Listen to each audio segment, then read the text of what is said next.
So now we start with the next lecture, that is electronegativity. देखो, electronegativity एक property है किसी भी एलिमेंट की to attract the shared pair of electrons. ठीक है, तो पहले इसको हम समझ लेते हैं कि कॉन्सेप्ट क्या है. मान लेते हैं कि मेरे पास एक बॉन्ड है, ए और ए दोनों सेम एटम्स हैं. तो जब एक बॉन्ड बनता है बिटवीन टू सिमिलर एटम्स, तो इलेक्ट्रॉन्स हम ये मानते हैं कि एग्जैक्टली दोनों के बीच में होते हैं.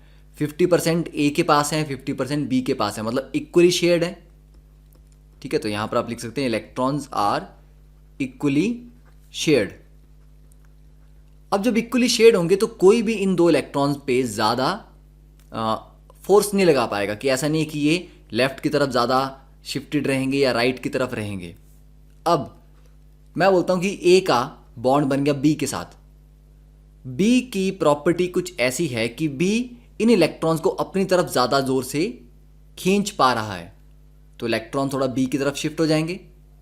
ठीक है, अब जब इलेक्ट्रॉन बी की तरफ शिफ्ट हो गए तो आप ये बोल सकते हैं कि इलेक्ट्रॉन क्लाउड. देखो, ऐसा नहीं है कि इलेक्ट्रॉन बी पे ट्रांसफर हो गए हैं कि बी ने एक इलेक्ट्रॉन गेन कर लिया और बी नेगेटिव बन गया. नहीं, it's like in tug of war. ठीक है, जब आप टग ऑफ वॉर खेलते हैं तो दो टीम्स होती हैं, दोनों रस्सी खींच रही होती हैं. ठीक है, तो दोनों टीम्स यहां पर होंगी और रस्सी खींच रही हैं. अब ये अगर इस तरफ ज़्यादा जोर लगाता है तो रस्सी थोड़ी इधर आ जाएगी. तो इलेक्ट्रॉन्स किसी के पास नहीं चले जाते, बस थोड़े से शिफ्ट हो जाते हैं.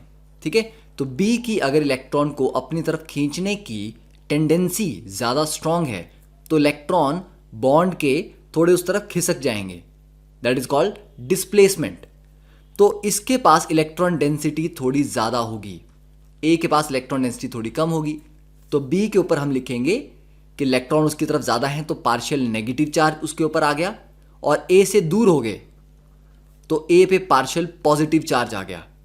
ये नेगेटिव वाले को हम कहेंगे ये बन गया एक नेगेटिव पोल, और पॉजिटिव वाली साइड को हम कहेंगे ये बन गया एक पॉजिटिव पोल, और ये मिला के एक बन गया डाइपोल, जिसमें एक एंड पॉजिटिव और एक एंड नेगेटिव है.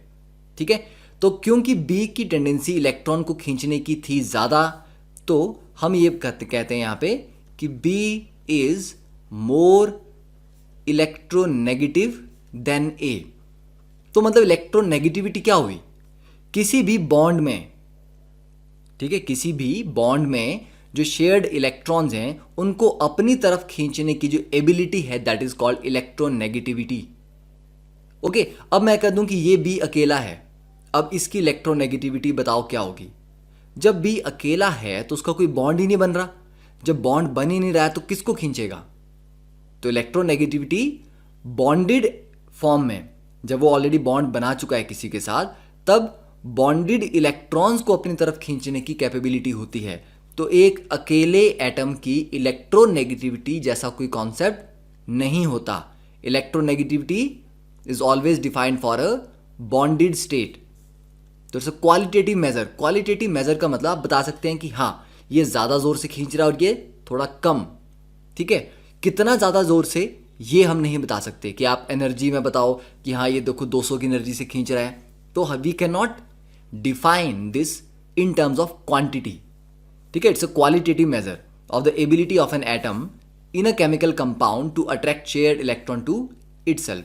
तो ये तो हो गया कि electronegativity for an individual atom in a non-bonded state doesn't have any meaning.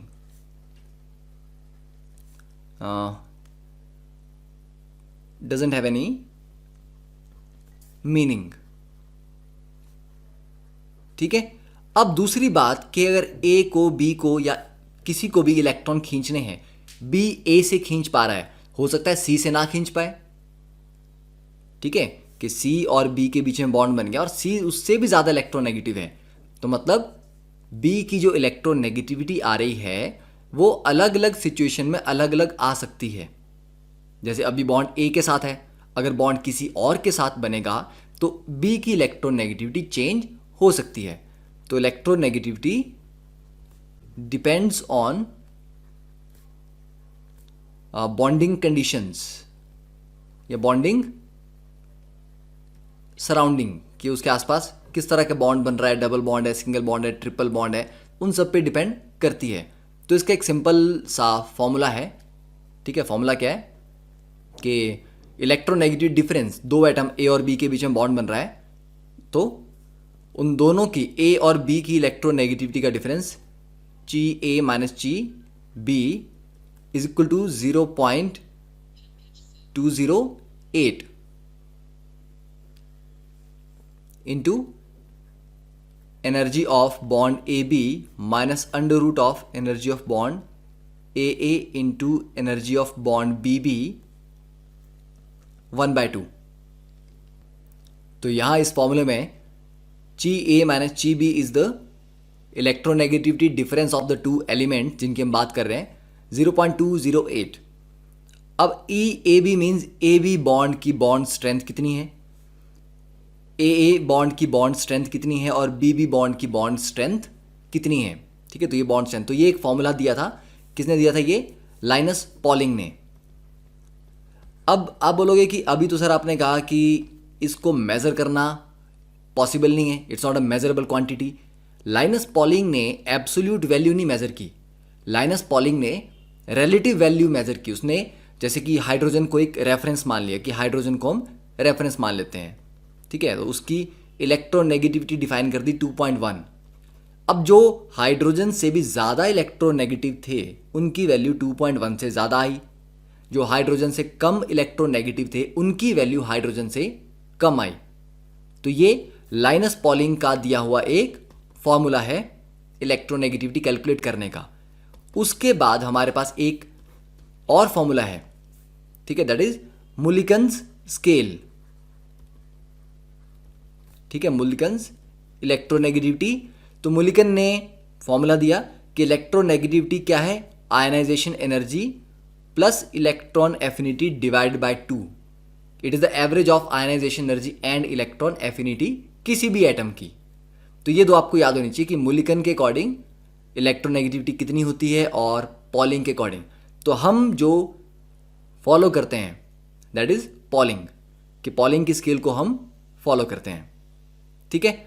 अब नेक्स्ट, ये आपको मैंने बताई दिया नेक्स्ट पॉइंट कि electronegativity of any given element is not constant. जैसे जैसे उसके सराउंडिंग चेंज होंगे, ठीक है, किन के साथ वो बॉन्ड बना रहा है, किन कंडीशन में बॉन्ड बना रहा है, डबल बॉन्ड है, सिंगल बॉन्ड है, ट्रिपल बॉन्ड है, ठीक है। तो ये इलेक्ट्रोनेगेटिविटी सेम एलिमेंट की चेंज होती रहती है। उसके ऊपर अगर चार्ज चेंज होता रहेगा तब भी इलेक्ट्रोनेगेटिविटी चेंज होती रहेगी, ठीक है। अब देखो नेक्स्ट कि इलेक्ट्रोनेगेटिविटी वेरी कैसे करती है, ठीक है, वेरिएशन कैसे है उसकी। अब lithium, beryllium, boron, carbon, nitrogen, oxygen, fluorine, अब आप अलोंग अ पीरियड चल रहे हो तो 1, 1.5, 2, 2.5, 3, 3.5, 4। Fluorine has a maximum electronegativity in the periodic table, ठीक है। तो fluorine is most electronegative element, इससे कोई खींच नहीं सकता इलेक्ट्रॉन, ओके। तो लेफ्ट टू राइट जा रहे हैं तो इलेक्ट्रोनेगेटिविटी बढ़ रही है, तो आप लिखेंगे कि electronegativity increases across a period.